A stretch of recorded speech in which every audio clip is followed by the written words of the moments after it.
அங்க இருக்கக்கூடியதான அங்கே அந்த திராட்சை பழங்கள் எல்லாம் பெரிதாக இருக்கும்.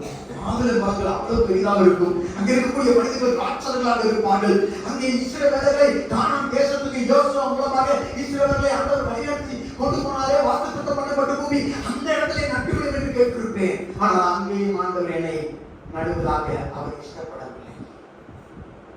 அப்படி என்றால் ஆண்டவரிடம் கேட்டிருந்தேன், ஆண்டவரே என்னை எருசலேமே நட்டுவிடும். எருசலேமில் தானே நீர் வாழ்ந்தீர் போய், அங்கேதானே யூதர்கள் எல்லாம் இருக்கிறார்கள், அங்கேதானே தேவாலயம் இருக்கிறது, அங்கேதானே எல்லாம் அங்கே உங்களுடைய குமாரனான இயேசு கிறிஸ்து மரித்து மூன்றாம் நாள் அடக்கப்பட்டு உயிரோடு எழுத போகிறார். அந்த இடத்துல தானே எல்லா பேசங்களும் அங்கே இருக்கிறார்கள். அங்கே எல்லா வியாபாரிகளும் வருவார்கள். அங்கேதானே மெக்கா, அங்கே புனித பூமியாக அது உலகத்தில் கருதப்படுகிறது. அங்கே நான் இருக்க விரும்புகிறேன் என்று கேட்டிருப்பேன். ஆண்டவர் அங்கேயும் என்னை நடுவதாக விரும்புகிறார். அல்லேலூயா, அல்லேலூயா. ஏதேனிலும் அவர் என்னை நட விரும்பவில்லை, கானானிலும் நட விரும்பவில்லை, எருசலேமிலும் நட விரும்பவில்லை.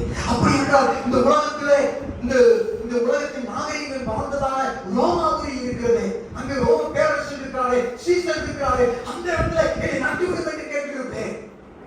ஆனால் அங்கேயும் ஆண்டவர் என்னை டாலர் ஆஃப் ஹியூமன் என்று சொல்லுகிறார்கள். அந்த நாணை பிறந்த அந்த பூமியிலே நான் பிறந்திருப்பேன். ஆனால் அநேகர் என்னை பார்த்திருப்பார்கள். அங்கேயும் ஆண்டவர் என்னை நடுவதாக இஷ்டப்படவில்லை.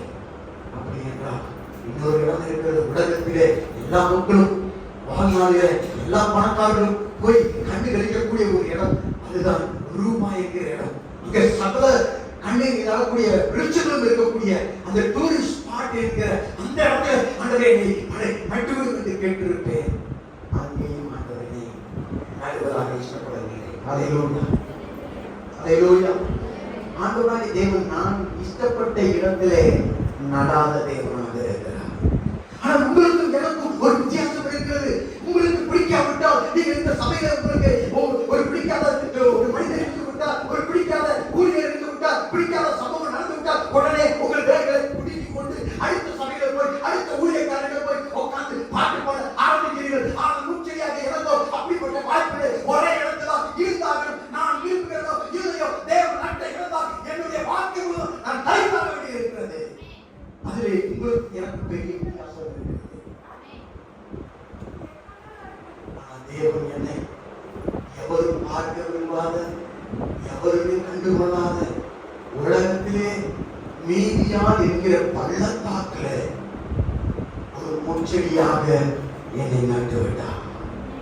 மீதியான் என்று சொன்னால் அதனுடைய அர்த்தம் அழுத்தம் நிறைந்த இடம், பாடுகள் நிறைந்த இடம், அழுகை நிறைந்த இடம், தனிமையான இடம், கஷ்டத்தை வேதனைகளை அனுபவிக்கக்கூடிய இடம், பிரச்சனையான அழுத்தமான இடம், அழுத்தத்துக்குரிய இடம், போராட்டமான இடம், அழிக்கப்படக்கூடிய இடம். அந்த இடத்துல என்னை தன்னந்தனியாக நட்டு விட்டு விட்டார்.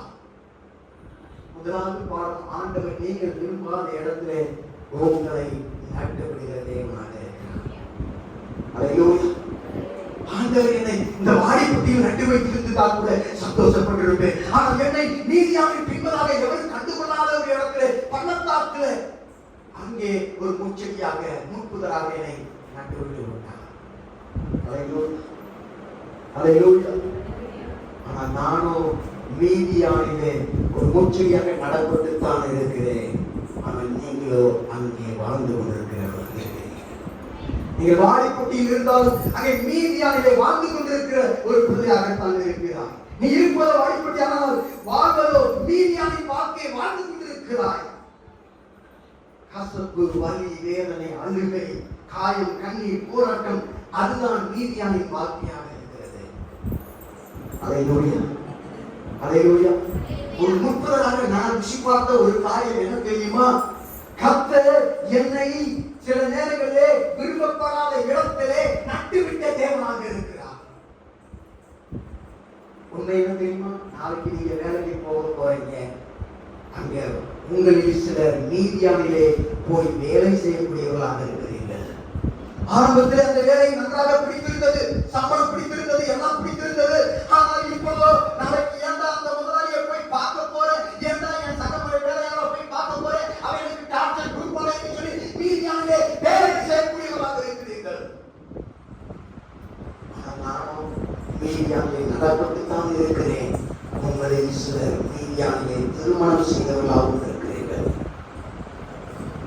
திருமணத்தின் வழி வேதனை அதை அனுபவித்தவர்களாக இருக்கிறீர்கள். ஒரு அனுபவிச்சு அல்லேலூயா அல்லேலூயா. இங்கே உங்களுக்கு கோபம் வரும், எரிச்சல் வரும், டென்ஷன் வரும். அங்கே இருக்கிறவர்களுக்கு பிடிக்காது. உங்களை நீங்களே வேறு விதமாக நபராக உணரக்கூடியவர்களாக இருப்பீர்கள். இங்கே அவர்கள் தரும் கூலி எதுவும் உங்களுக்கு திருப்தி தராது. அல்லேலூயா அல்லேலூயா. ஆமாங்க, உங்களில் சில ரீதியாக திருமணம் செய்தவர்களாக இருக்கிறீர்கள். பக்கத்திற்கு பார்க்காதீங்க. அல்லேலூயா அல்லேலூயா. தேவனாகிய கர்த்தர் உங்களை எதற்காக உருவாக்கினார் என்பதற்கு ஒரு நோக்கம் இருக்கிறது. அல்லேலூயா. ஒரு கெட்ட காரியம் என்ன தெரியுமா? தேவன் என்னை வனாந்தரமான இடத்திலே நட்டுவிட்ட தேவனாக இருக்கிறார். சில நேரங்களிலே நீங்கள் கசப்பான சூடான வனாந்தரமான இடத்திலே இருப்பதற்கு காரணம் உங்கள் தவறான தீர்மானத்தினால் அல்ல, தேவன் உங்களை கண்டிப்பதினால் அல்ல. சில நேரம் ஆண்டவரை கேட்கிற, ஆண்டவரே நான் நம்பத்தானே இல்லை, என்னை ஏன் இப்படி தனிமையாக கொண்டு வந்து வெறுப்பை வேதனை சோதனை கொடுத்து எனக்கு வேலைக்கு சோதிக்கிறீங்க வேலைக்கிறீங்க சொல்லி கேட்கலாம். அப்ப நான் உங்க சித்தத்தில் இல்லையா ஆண்டவரே என்று சந்தேகங்கள் கூட குழம்பி போயிருக்கலாம். முச்செடியாக நான் அப்படித்தான் உங்களை போல குழம்பிக் கொண்டிருந்தேன். அதிலே நீங்கள் நான் ஒத்து போகக்கூடியவர்களாக இருக்கிறோம். ஏன் என்னை ஆண்டவர் இங்கே நட்டிருக்க வேண்டும், தேவனை நட்டிருக்க கூடாதா?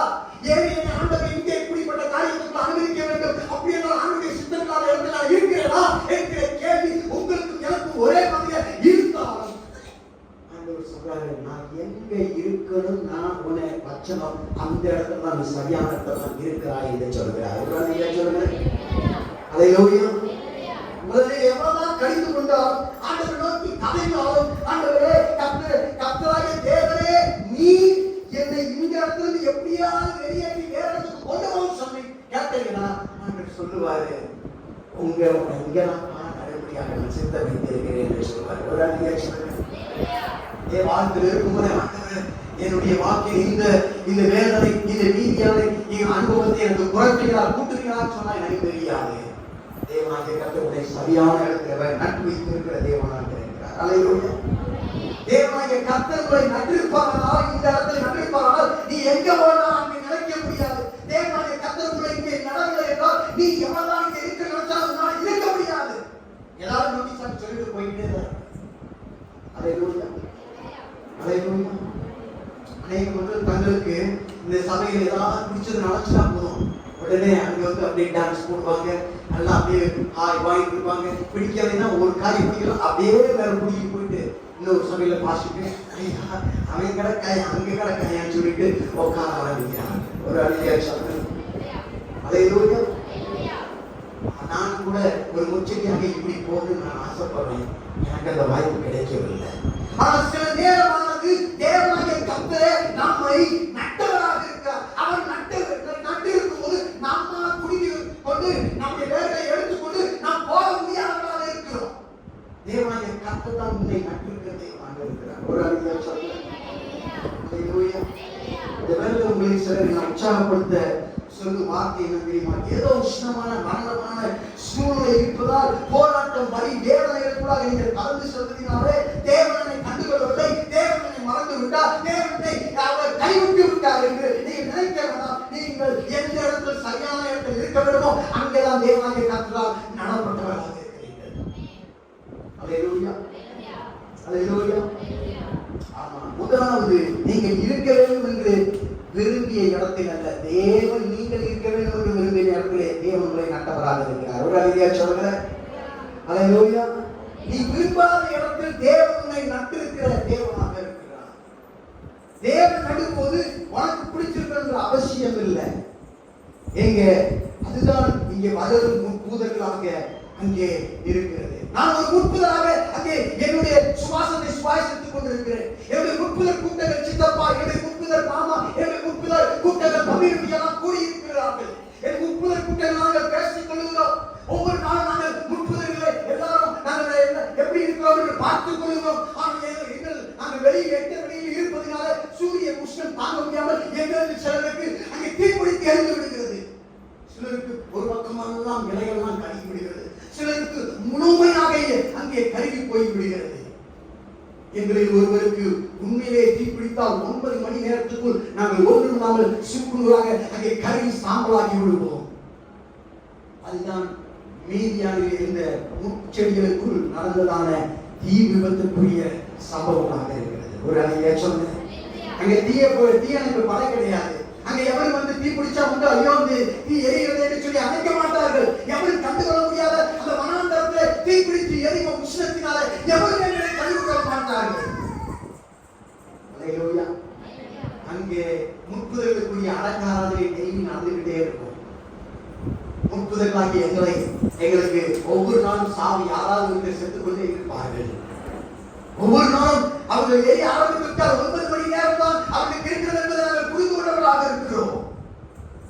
சிலருக்கு பாதியே இருக்கும், சிலருக்கு முழுவதுமாக எரிந்து வரும். அதையோடு அந்த குறிப்பிட்ட ஒரு நாளிலே ஒரு முற்புதல் எரிய ஆரம்பித்தது, புகைவாலை வர ஆரம்பித்தது. அங்கே சுற்றுமுற்றும் பார்த்தால் எந்த ஒரு தீயிலும் தீ எரியவில்லை. ஆனால் அங்கே அக்கறை எழுப்ப ஆரம்பித்தது. கொஞ்ச நேரத்தில் பார்த்தால் நான் பற்றி எரிய ஆரம்பிக்கிறேன். எங்கே அந்த தீ எரிகிறது. உடனே கண்களை மூடிக்கொண்டு கதறுகிறேன், ஆண்டவரே என்னுடைய வாழ்க்கை இன்னும் 9 மணி நேரம் தான் இருக்கிறது. அதற்கு பிறகு நான் கொண்டிருப்பதாக போக போகிறேன். அதனால் எப்படியாவது என் வாழ்க்கையை அந்த பரலோகத்திலே பூச்செடியில் இருக்கக்கூடிய இடத்துக்கு கொண்டு போய் கதறுகிறவனாக மாறுகிறேன். கண்களை மூடி அங்கே 8:30 மணி அளவில் நான் கண்களை மூடி ஜெபிக்கிறேன், கதறுகிறேன்.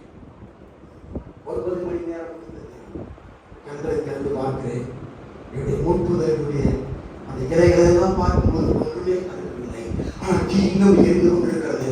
9 மணி நேரமாக நான் இன்னும் கருகவில்லை. 9 மணி நேரமாகியும் இன்னும் நான் சாகவில்லை. என் தேவனாகிய கர்த்தர் என் தீயின் மத்தியிலே நான் சாகாதபடிக்கு என்னை தப்புவிக்கிறவராக இருக்கிறார். எந்த ஒரு முற்புதலுக்கும் நடக்காத ஒன்று எனக்கும் வந்து நடக்க ஆரம்பித்தது. தேவனாகிய கர்த்தர் நீ கடந்து சொல்லுகிற தீயின் மத்தியிலே உன்னை போன்ற அநேக தீ மத்தியில் நடந்த அந்த வீட்டில் நடக்கும்போது உயிரோடு இதுவரை இருந்ததில்லை. ஏன் ஆண்டவரே ஐயவிடங்களை தெரியுமா? என்னை போன்ற மாற்று முற்புதலுக்கு நான் என்னை இந்த தீமத்திலே தேவன் தான் காப்பாற்றினார், பாதுகாத்தார் என்று சாட்சி சொல்ல வேண்டும் என்பதற்காக உன் வாழ்க்கையை நீ கடந்து சென்ற அதே தீவிரை அநேக அறிவிருக்கு போது உன்னை மாற்ற ஆண்டவர் பாதுகாத்திருக்கார். எனக்கு தெரியுமா? நீ மற்றவர்களுக்கு சாட்சி சொல்ல வேண்டும் என்பதற்காக இவர் வித்தியாசமான முற்புதலாக இருக்கிறார். 9 மணி நேரம் தாண்டியும் இன்னும் நலமாக தான் இருக்கிறார். தீ பிடித்து எரிந்து கொண்டிருக்கிறது. ஒரு நபர் என்னை தேடி வருகிறார். இதற்கு முன்பதாக எவரும் என்னை உற்று நோக்கியதில்லை. இதற்கு முன்பதாக யாரும் கவனம் செலுத்தியதில்லை, கண்டுகொண்டதில்லை. ஒருவன் என்னை நோக்கி வருகிறான். எங்கள் முற்புதல் கூட்டத்திலே ஒருவர் சொல்லுகிறார், ஓ அந்த மனிதன் பேர் மோசே, அவன் ஏற்கனவே கொலை செய்து விட்டு வந்தவன், அவன் எகிப்திலிருந்து வந்தவன், அவன் திரும்பி போக வேண்டியவன், அங்கே பார்வனை பார்க்க வேண்டியவன், அங்கே சகல இஸ்ரவேலர்கள் அடிமைகளுக்கு வெளியே கொண்டு வர வேண்டியவன். ஆனால் அவன் வந்து கொண்டிருக்கான் என்கிற சத்தம் கேட்டது. அவன் கிட்ட உற்று பார்க்கிறான். முதல் முறையாக ஒரு மனிதனை உற்று நோக்கி பார்க்கிறான், கவனம் செலுத்தி பார்க்கிறான். என்னையும் அறியாமல் அவனை பார்த்துக் கொண்டிருக்கிற அந்த நேரத்தில் தீ பற்றி எரிந்து கொண்டே இருக்கிறது. எரிந்து கொண்டிருப்பதற்கு தீரென்று ஒரு சத்தம் வர ஆரம்பிக்கிறது. ஒரு அல்லேலூயா. இதற்கு முன்னதாக அந்த முச்செடி குழம்பை எனக்கு வரவில்லை. எனக்கு மாத்திரம் அந்த முச்செடிக்குரிய அந்த குழம்பத்தை என் ஆண்டவருக்கு கொடுக்க ஆரம்பித்தால் நான் பேச ஆரம்பிக்கிறவனாக இருக்கிறேன். என் தீயின் மத்தியிலே நான் பேச ஆரம்பிக்கிறவனாக இருக்கிறேன். உங்கள் தீ மத்தியிலா நீங்கள் பேசக்கூடியவனாக நீங்கள் மாறுகிறீர்கள். இந்த தீ போயிருப்பா அப்படின்னு சொல்லி கேட்டா என்னால சொல்ல முடியாது. ஆனா ஆண்டவர் உங்க வாழ்க்கை தீயை குறைப்பாரா குறைக்க மாட்டாரான்னு சொல்ல மாட்டேன். ஆனா தீ மத்தியிலே பாதுகாக்க முடியும் என்பதை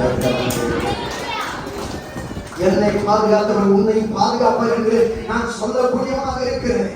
என் வாழ்க்கையை கடந்து சென்றதால் தீயின் அனுபவத்தின் மத்தியிலே இன்னும் நான் பிழைத்துக் கொண்டிருக்கிறேன். என்னை காப்பாற்ற உன்னை பாதுகாக்க முடியும் என்று சொல்லக்கூடியவனாக இருக்கிறேன். அல்லேலூயா. தேவனாகிய கர்த்தர் உன்னை உஷ்ணத்திலிருந்தும் அழிவிலிருந்தும் பாதுகாக்கிற வல்லமையுள்ள தேவனாக இருக்கிறார். ஒரு அழிய சொல்றேன். அல்லேலூயா. நான் எரிக்கப்படக்கூடிய முச்செடியாக இருக்கிறேன். அதில் அர்த்தம் என்ன தெரியுமா? நான் முன்பதாக கடந்து சென்ற அதே பாதையாக எனக்குரிய பாதையாக இருக்கிறது. நான் சொல்லும் பாதையை வேற எந்த ஒரு மனுஷன் சொல்ல முடியாது. முடியாது. நீ சொல்லுகிற பாதையில வேற எந்த ஒரு மனிதனும் சொல்ல முடியாது. உனக்குரிய தீயானது உனக்குரியதாக இருக்கிறது. உனக்குரிய அபிஷேகம் உனக்குரியதாக இருக்கிறது. உனக்குரிய வார்த்தையானது உனக்குரியதாக இருக்கிறது. ஆமென். அல்லேலூயா. அல்லேலூயா. நீங்கள் கடந்து சென்ற பாதையை போல மற்றவர்கள் போய் எத்தனை பேர் அழைக்கிறார்கள். தீயானது வார்த்தையை வைத்திருக்கிற நோக்கத்தை தரிசனத்தை ஒருபோதும் அழித்து போட்டுவிட முடியாததாக இருக்கிறது. ஒரு அக்னி ஒரு பிரச்சனை உன் வாழ்க்கை தேவ வைத்திருக்கிற திட்டத்தை அழிக்கக்கூடுமானால் அது தேவனுடைய திட்டமாகவே இருக்க முடியாது. தேவனுடைய கர்த்தர் வாழ்க்கை திட்டத்தை வைத்திருப்பார்கள். அது எப்படிப்பட்ட பிரச்சனையோ தீயோ அக்னியோ எவ்வளவு நேரம் தெரிந்தாலும் அது ஒருபோதும் அழித்து போட்டுவிட முடியாததாக இருக்கிறது. அல்லேலூயா. இன்னும் நான் பலவானாக இருக்கிறேன். நான் வியாதிப்பட்டவராய் இருந்தோம். நான் மற்றவர்களால் தள்ளப்பட்டவராய் இருந்தோம். நான் தோல்விகளை சந்தித்தவராய் இருந்தோம். நான் வியாதிகளை சந்தித்தவராய் இருந்தோம். நான் வருத்தங்களை நான் சந்தித்தவராய் இருந்தோம். அங்கே ஊழியம் செய்கிறதிலே உறுதியாக செபிக்கிறதிலே உறுதியாக தேவனுக்கு கூறுகிற காரியங்களை உறுதியாக இருப்பதற்கு காரணம் தேவனுடைய கர்த்தர் இன்னும் என்னை தாங்கிக் கொண்டிருக்கிறபடியினாலே. அல்லேலூயா. அல்லேலூயா. நீங்கள் அக்னிக்குட்பட்டவர்களாய் இருந்ததாலே அக்னியானது ஒரு அபிஷேகத்தை உங்களுக்கு ஒருபோதும் எடுத்து போட்டு விட முடியாத அழியாததாக ஒரு முறை இது எனக்கு ஒரு கதையை ஞாபகப்படுத்துகிறது. ஒரு வியாபாரி தூரதேசம் போவதற்காக தன்னுடைய துணிமணிகளை எடுத்து அவன் அயன் பண்ணிக்கொண்டே இருந்தான். அவர் எடுத்து ஒரு சட்டையை எடுத்து அயன் பண்ணி கொண்டிருப்பது முச்சடி போல என்னை போலவே அந்த சட்டையை பேச ஆரம்பித்து விட்டது. அந்த சட்டை அந்த வியாபாரி பார்த்து சொல்லுது, ஓ மனுஷா வியாபாரி, ஓ மனிதா, என்னை என்ன செய்கிறாய், என்னை எரித்து விட போகிறாயா என்று சொல்கிறார். இல்லை இல்லை சட்டையே, நான் எரித்து விட போவதில்லை. உன்னால நிறைய சுருக்கங்கள்லாம் இருக்குது. நாம ரெண்டு பேரும் ஒரு முக்கியமான கூட்டத்துக்கு போகணும். அங்க நான் உன்னை போட்டுக்க போறேன். அங்க சுருக்கத்தோட நீ இருக்கக்கூடாது. அதாவது சுருக்கத்துலாம் போவதற்கு அந்த தேக்கு பட்டியில அந்த ஹீட்டை வைத்து உன்னை தேய்த்து கொண்டிருக்கிறேன் என்று சொன்னான். அப்ப அந்த சட்டை சொல்லுதான், நீ எப்படி என்னை எரிக்கிறது போல அனலா இருக்கிறது எல்லாம் தாங்க முடியவில்லை என்று சொன்னதான். அவன் சொன்னானா, உன்னை எனக்கு ரொம்ப பிடிக்கும் சட்டையே, உன்னை எனக்கு ரொம்ப பிடிச்சதுனால உன்னை நான் விலை கொடுத்து நான் என்னுடைய வாங்கிக்கிட்டேன். உன்னை நான் எரிச்சு போட்டு விட மாட்டேன். நீ என்னோட வரணும். அதனால உன்னை நான் இப்ப தேய்க்கிறது உனக்கு நலமாக இருக்கும் என்று சொன்னான். ஒரு அழகிய பிறகு அப்ப அந்த திரும்பி அந்த சட்டை சொல்லுச்சா, நீ என்னை எடுத்து போட்டு விடமாடா என்பதை எப்படி நான் தெரிந்து வரலாம் என்று சொன்னான். அப்பொழுது அந்த வியாபாரி கேட்டுக் கொண்டே சொன்னானா, உன்னை நான் விலை கொடுத்து வாங்கும் போதே ஒரு சட்டை காலர்ல ஒரு விவரங்கள் தொடரப்பட்டிருச்சு. அதுல காட்டன் சட்டை, நீ ஒரு காட்டன் சட்டை என்று அதில் எழுதி இருந்துச்சுன்னு சொன்னாராம். அதனால என் தேக்கு பெட்டியில என் அந்த ஹீட்டை கொடுக்கிறதுக்கு முன்னாடியே அதுல ஒரு பட்டன் இருக்குது. காட்டன் சட்டைக்குரிய ஹீட்டு வைக்கக்கூடிய பட்டன் இருக்குது. உள்ளன் சட்டைக்கு வைக்கக்கூடிய பட்டன் இருக்குது. சில்க்கு வைக்கக்கூடிய அந்த ஹீட் இருக்குது. நான் இந்த ஹீட்டை கொடுக்கிறதுக்கு முன்னாடியே நீ ஒரு காட்டன் சட்டையா இருக்கிறதுனால நீ எவ்வளவு தீய தாங்க கூடும் என்பதை இந்த காட்டன் பட்டன் நிர்ணயிக்கிறதுனால அதை வச்சு ஏற்கனவே உனக்கு நான் தேக்க ஆரம்பிச்சிட்டேன். அதனால எவ்வளவு சூடா இருந்தாலும் நீ எரிந்து போக மாட்டாய் என்று சொன்னார். தேவனாகிய கர்த்தர் உங்களை விலை கொடுத்து வாங்கியவர், உங்களை உருவாக்கியவர், உங்களை நேசித்தவர். நீங்க எவ்வளவு தீயை அனலை நேரலை சோதனை தாங்கக்கூடிய அளவிலே இருக்கிற என்பதை அவர் நன்றாக இருக்கிறார், அறிந்திருக்கிறார் என்பது மட்டும் எனக்கு தெரியும். அல்லேலூயா. அல்லேலூயா. தேவனாகிய கர்த்தரே, கர்த்தருடைய பிள்ளைகளே, தேவனாகிய கர்த்தர் சொன்னார்ல, நமக்கு வைக்கிற அழுத்தங்கள் போராட்டங்கள் இதோட வாழ்க்கை முடிஞ்சிச்சு என்கிற அளவுக்கு நம்முடைய உணர்வு ரீதியாக நம்ம பாதிக்கப்படலாம். தேவனுக்கு நன்றாய் தெரியும், நீ இந்த அக்னியினால் அறிந்து போக மாட்டாய் என்பதை அவர் நன்றாய் அறிந்திருக்கிறது. அல்லேலூயா. சுருக்கங்கள்லாம் போக வேண்டுமானால், நீ ஒரு வெளியேறப்பட்ட மனிதனாக மாற வேண்டுமானால், உன் அக்னியானது உன்னை உடைப்பதற்காக, உன்னை உருவாக்குவதற்காக, உன்னை மேம்படுத்துவதற்காக, உன்னை சிறப்பானவனாக மாற்றுவதற்காக, தேவனுக்கு ஏற்றமாக மாறுவதற்காக தேவன் இந்த பாடுகளை நம்முடைய வாழ்க்கையில் அனுமதிக்கிறவராக இருக்கிறார். ஒரு அங்கே சொல்லுங்க. அல்லேலூயா. அல்லேலூயா. பாருங்க, இப்பொழுது என்னை வனாந்தரத்திலே ஆண்டவர் எதிர்படியாக விட்டு விட்டார். அப்ப ஆண்டவருடைய கட்டளை முற்றியாக ஆண்டவரே என்னை இடத்திலே வைக்காமல் வேற எங்கே வைக்காமல் இந்த மீதியானிலே வைத்து அது தீப்பிடிக்க வைப்பதுதான் என்னை குறித்துடைய நோக்கமா என்று சொல்லி கவலை ஆரம்பித்தேன். முதலாவது எனக்கு ஒரு புத்தகராக எனக்கு புரியவில்லை. ஏன் நாமக்கு தனியை நட்டு விட்டார், விரும்பாதவர்களை நட்டு விட்டார், அது தீப்பிடிக்க விட்டு விட்டார், எவருமே கண்டு வராமல் விட்டு விட்டார். இதுதான் என்னை குறித்த தேவ நோக்கமா என்று நான் கோவில் போய் கொண்டிருக்கும் போது அந்த மனிதர் என்ன நெருங்கி வந்தார். மோசே நெருங்கி வந்த உடனே சத்தம் எனக்குள்ளாக வர ஆரம்பித்தது. சத்தம் சொல்லுது, மோசே மோசே நீ பார்வோனை சந்திக்க போக வேண்டும் என்று சொன்னது. ஹல்லேலூயா. முதல் முறையாக எந்த ஒரு முச்சடியும் பேசாத இருக்கும்போது நான் ஒருவர் மாத்திரம் பேச ஆரம்பித்தேன். காரணம் எனக்குள்ளாக அந்த பற்றி எரிகிற தீயை எனக்குரிய அந்த வார்த்தையை கொண்டு வரக்கூடியதாக இருந்தது. கேட்டான், அப்படின்னா நீ யாரு, உன் பேர் என்னன்னு கேட்டான். அதுக்கு ஆண்டவர் சொன்னார், என் வாய் மூலமா நான் இருக்கிறவராகவே இருக்கிறேன் என்று சொன்னான். இருக்கிறவராகவே இருக்கிறேன் என்று சொல்கிறவர்தான் இப்பொழுது என் மூலமாக அவர் எரிந்து கொண்டிருக்கிற அந்த தீயை மத்தியிலே அஸ்தகாரிகிற வல்லமையுள்ளவனாக இருக்கிறார். நான் ஏழையில் இருந்திருந்தால் என் மூலமாக அங்கே வந்திருக்க முடியாது. மோசே எப்படி தன்னுடைய அழைப்பை பெற்றான் என்றால், நான் பற்றி எரியும் போது எனக்குள்ளாக வந்த சத்தத்தினாலே அவன் தேவனுடைய அழைப்பை பெற்றவனாக இருந்தான். ஒரு தேவனுடைய 6 லட்சத்துக்கு அதிகமான புருஷர்கள் வெளியே வருவதற்கு மோசே தேவனுடைய அழைப்பை பெற்ற இடம் தான் இந்த முச்செடியாக என்னண்டையிலே அங்கே பிறந்த அழைப்பாக இருக்கிறது. ஒரு ரியாக்ஷன். ஹல்லேலூயா, ஹல்லேலூயா. ஆமா,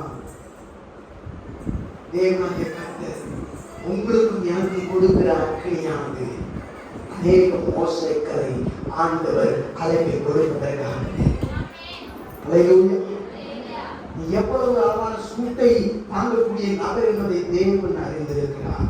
முதலாவது தேவனை விரும்பாத இடத்திலே முச்சடியாக நட்டுவிட்டார். இரண்டாவது தீப்பிடிக்க விட்டிருந்தார். மூன்றாவது என் அனைவரும் அனைவருந்து காப்பாற்றி இருக்கிறார். ஆனால் நீரோ 40 வருடங்களாக மீதியான் பள்ளத்தாக்கிலே நட்டு அங்கே நான் தீப்பிடிக்கும்படியாக விட்டு விட்டீரே என்று ஆண்டவரை நோக்கி நான் புரியாமல் கலங்கும்போது ஆண்டவர் அப்பதான் புரிய வச்சாரு, இந்த மோசே போக வேண்டும், அவன் போக வேண்டுமானால் நீ தீப்பிடித்து எரிய வேண்டும். ஒரு அலையை சொல்லுங்க. ஹல்லேலூயா. அநேக மக்களை விடுதலை செய்வதற்கு ஒரு மனிதன் அனுப்பப்பட வேண்டுமானால் நீ நீதியானே நடப்பட வேண்டும், தனிமையிலே களப்பட வேண்டும், தனிமையிலே எரிகிறவனாக மாற வேண்டும், தனிமையிலே தேவனுடைய சத்தத்தை பெண்களாக மாற வேண்டும். அதுதான் தேவனுடைய வைத்திருக்கிற நோக்கம். தேவனாய கர்த்தருடைய பிள்ளையே, உன் தீ உனக்கு நன்மைக்காக ஆண்டவர் கொடுக்கிற தீயாக இருக்கிறது. ஹல்லேலூயா, ஹல்லேலூயா. ஆண்டவர் சொல்லல, எப்பா மோசே நீங்க போவ ஒரு தீ ஒரு செடி எரியும், ஆனா தெரியாது. அதுக்கப்புறம் நீங்க போவ ஆண்டவர் டீட்டெயில் அவன்கிட்டே சொல்லல, இந்த செடிகிட்டே சொல்லல, முற்புதராக என்னைக்கும் சொல்லல, மோசைகிட்டே சொல்லல. ஒரு அறிய சொல்லல. முற்புதராக உங்கள் மத்தியிலே உங்களை பேச விரும்புகிறேன். சக முற்புதர்களே, உங்கள் மேல தேவனாகிய கர்த்தருடைய தீ வருவதற்கு ஆயத்தமாக காத்துக் கொண்டிருக்கிறது. உங்கள் மூலமாக மோசைகள் அங்கே எடுத்து போக வேண்டும், விடுதலை பெற வேண்டும். தேவனாகிய கர்த்தர் என்ற தீயை போட்டது போல உங்களோடு போக விரும்புகிறார். ஹல்லேலூயா, ஹல்லேலூயா, ஹல்லேலூயா. பாருங்க, WWE குத்துச்சண்டையெல்லாம் பார்த்துருப்பீங்கன்னு நினைக்கிறேன். டிவியில குத்துச்சண்டை பண்ணுவாங்கல்ல, அதுல முதல்ல ஒருத்தைக்கு ஒருத்தர் குத்துச்சண்டை வைப்பாங்க, பிறகு 2 பேர் டீம் போடுவாங்க. பார்த்துக்கீங்களா? இந்த டீம்ல ஒருத்தர் சோறு அரைஞ்சிட்டா இன்னொருத்தராக வச்சுக்குவாங்க. ஒரு சொல்லுங்க. 1981 எங்க அப்பா ஒரு வாத்தியாரா வந்தார். அவர் வாத்தியார் எங்க வந்தார்? மீதியானுக்கு வந்தார். மீதியானுடைய வேலை பார்ப்பதற்காக வந்தார். அங்கே மீதியானின் தனிமையிலே அவர் சிரமப்பட்டார். ஞானியிலே அங்கே அக்னியிலே அவர் வேதனைப்பட்டார். அவர் எரிகிறதை மோசையாக நானும் என்னுடைய சமூகத்தை உற்று பார்க்க ஆரம்பித்தோம். கர்த்தருடைய சத்தம் எங்கள் காதிலே கேட்க ஆரம்பித்தது. நீ எகிப்திலே போய் பாடிப்பட்டியிலே போய் என் ஜனங்களை விடுதலை செய்ய வேண்டும் என்று ஆண்டவராகிய தேவனுடைய சத்தத்தை கேட்க படியினாலே இந்த இடத்துல சபை எழும்பி இருக்கிறது. தேவனாகிய கர்த்தருடைய சத்தத்தை நீங்க கேட்பதற்கு நீ எரிய முச்சடியாக இருப்பாயால் உன் மூலமாக அநேக சபைகள் அங்கே அநேக ஊழியர்கள் எழுப்புவதற்கு ஆண்டவர் உண்மையை எடுத்து வளமையாக பயன்படுத்த விரும்புகிறார். தகப்பன் ஜோசப்புக்கு இணையான ஒரு குத்து சண்டை வீரர்கள் ஆண்டவர் இந்த இடத்துல உங்களை வைத்திருக்கிறார். தொழிலை எடுத்து வல்லமையாக பயன்படுத்தும்படியாக அநேகரை வைத்திருக்கிறார். எளிய முச்செடிகளாக வைத்திருக்கிறார். ஒரு முச்செடியாக நான் உங்களை பார்த்து சொல்கிறேன், முச்செடிகளே முச்செடிகளே, நீங்கள் எப்பொழுது ஏறிய ஆரம்பிப்பீர்கள்? முச்செடிகளே முச்செடிகளே, மீதியான் வாழ்க்கை வாழ்கிறது போலும், மீதியானிலே திருமணம் செய்தது போலும், மீதியானிலே வேலை செய்தது போலும், மீதியானிலே நீ பற்றி எறிய வேண்டும் என்று தேவன் விரும்புகிறார். நீ எரியாத பட்சத்திலே மோசையால் சண்டை வர முடியாது. நீ எரியாத பட்சத்திலே கர்த்தருடைய வார்த்தையை கேட்க முடியாது. உன் அக்னி உனக்கு பிரயோஜனத்துக்காக ஆண்டவர் அனுமதித்த அக்னியாக இருக்கிறது. அந்த அக்னியின் மூலம் அங்கே அக்னியிலிருந்து நீ தேவனாக அங்கே வெளியேற்றப்படும் போது, காப்பாற்றப்படும் போது, அந்த அழிவு